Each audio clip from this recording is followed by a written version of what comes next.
Halo teman-teman semua. Jadi di sini kita akan pendahuluan dulu ya, atau diskusi terlebih dahulu mengenai berbagai definisi maupun penyusun dari bahan alam atau kimia bahan alam teman-teman ya.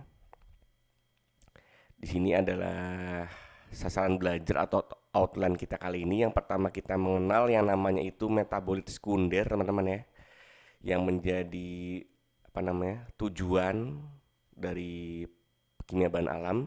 Kemudian apa aja sih building blocks atau penyusun dari metabolit sekunder itu?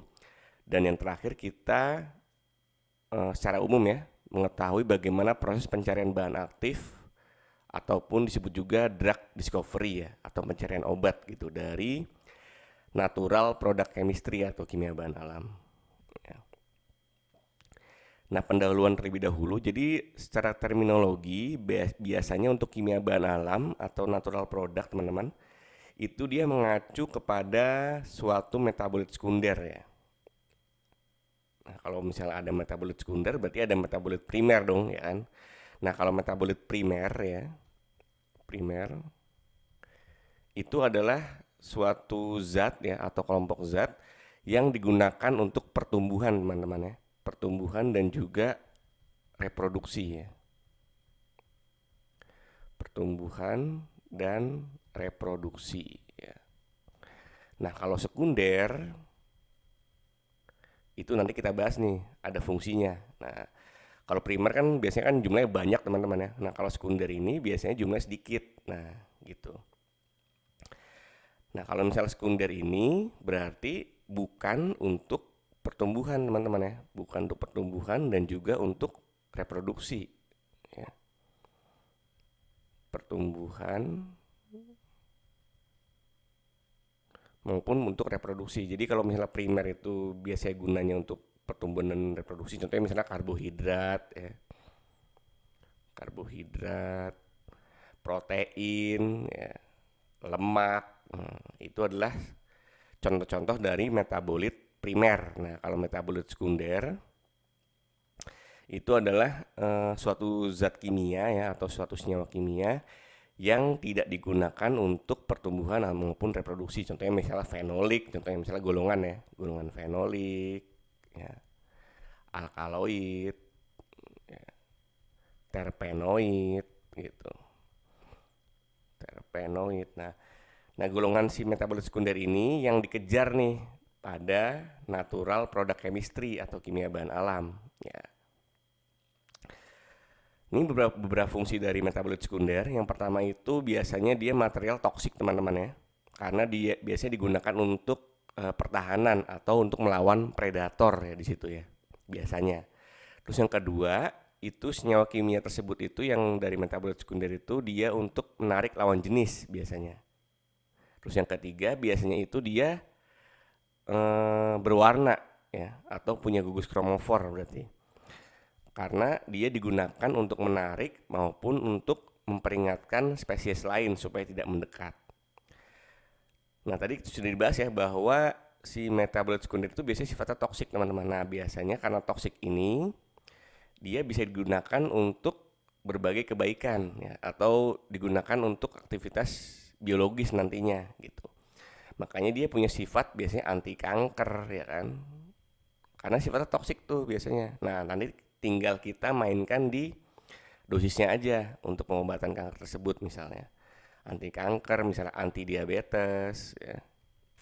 Karena biasanya teman-teman senyawa yang toksik itu contohnya kita ambil misalnya di Sambiloto itu kan ada Andrograpis paniculata ya. Itu kan senyawa aktifnya itu golongan andrografolida kan. Nah, andrografolida itu kan toksik sebenarnya kalau misalnya secara toksikologi gitu.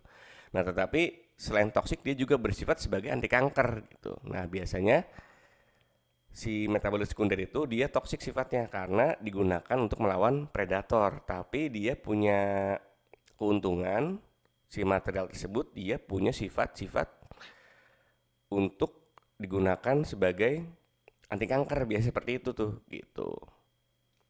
Ya. Ini sekedar pendahuluan ya. Jadi kesimpulannya tadi metabolit sekunder itu dia bukan senyawa yang digunakan untuk pertumbuhan yang pertama. Terus yang kedua itu beberapa fungsi dari metabolit sekunder yang pertama adalah toksik sehingga bisa digunakan sebagai anti kanker misalnya seperti itu ya. Nah, kemudian sekarang kita bicara tentang building blocks dari metabolit sekunder. Sebenarnya building blocks ini dia mengacu kepada biosintesisnya teman-teman ya. Biosintesis dari metabolit sekunder ya. Yang pertama itu dikenal dengan jalur asetat ya, atau asetat pathway namanya. Nah, dia menggunakan asetil koenzim A atau disebut juga asetil CoA-nya sebagai building block di situ. Terus yang kedua itu ada jalur sikimat di situ ya. Ini nanti ujungnya bisa membuat berbagai metabolit sekunder ya. Tapi beda-beda jalur aja gitu. Yang pertama ada jalur asetat, yang kedua ada jalur sikimat, yang ketiga adalah building blocks-nya adalah asam mevalonat, yang keempat building blocks-nya adalah 1-deoksiselulosa 5-fosfat, dan yang terakhir adalah asam amino ya. Nanti kita bahas satu-satu di pertemuan selanjutnya ya, di diskusi selanjutnya mengenai building blocks ini atau jalur-jalur biosintesisnya ya teman-teman. Nah, sekarang kita fokus lagi ke bagaimana proses pencarian bahan aktif atau disebut juga drug discovery teman-teman ya. Jadi untuk pencarian bahan aktif ini kita fokus untuk mengejar yang namanya aktivitas teman-teman, atau uji biologis atau disebut juga aktivitas biologis ya, atau disebut juga bioassay ya. Jadi bioassay ini adalah suatu metode yang digunakan untuk mengukur aktivitas ya, di sini fokus nih. Aktivitas atau uji biologis suatu senyawa atau grup senyawa secara in vitro maupun in vivo ya. Mungkin teman-teman sudah familiar dengan ini ya. Jadi yang pertama, misalnya ada suatu tanaman ya teman-teman ya. Suatu tanaman yang kita duga itu dia punya aktivitas tinggi terhadap sesuatu gitu. Misalnya dia punya aktivitas anti kanker misalnya, anti kanker ya. Nah, itu tanaman itu nanti kita ekstrak ya, supaya nanti aktivitasnya lebih tinggi dan kita dapatkan ekstrak. Baru setelah itu kita lakukan bioassay untuk mengukur aktivitas biologisnya ya. Nah, dari situ misalnya dia dapat nilai itu sekitar 100 misalnya aktivitas biologisnya ya. Atau jangan 100 deh, 20 misalnya ya. Misalnya 20 lah aktivitas biologisnya ya. Nah, dari situ nanti si ekstrak itu kita fraksinasi lagi ya, menggunakan kromatografi ya biasanya ya, atau menggunakan ekstraksi cair-cair bebas deh sebenarnya ya, atau kromatografi cair-cair berarti itu ya, sama aja sih. Kita fraksinasi lagi, nanti hasil fraksinasinya ini kita bioassay lagi nih ya, kita uji lagi. Pasti nanti aktivitasnya itu pasti lebih tinggi dibanding dari si ekstrak, atau kita pilih tuh dari beberapa fraksi itu, kita pilih yang paling tinggi bioassay-nya, hasil bioassay-nya. Misalnya di sini dapat 40 misalnya ya. Nah, dari fraksi yang aktif tadi atau fraksi yang menunjukkan aktivitas biologis yang tinggi tadi, kita isolasi namanya, isolasi dan juga purifikasi ya. Nanti kita dapat isolated compound di situ ya. Nah, setelah kita bioassay lagi ya, pasti nanti kita dapat lagi tuh aktivitas yang lebih tinggi lagi dibanding hasil fraksinasi maupun si ekstraknya. Sebutkanlah misalnya 100 misalnya hasil bioassay-nya gitu. Nah, baru setelah itu kita identifikasi dengan berbagai instrumen teman-teman ya, atau disebut juga ini penentuan struktur molekul atau PSM rasanya.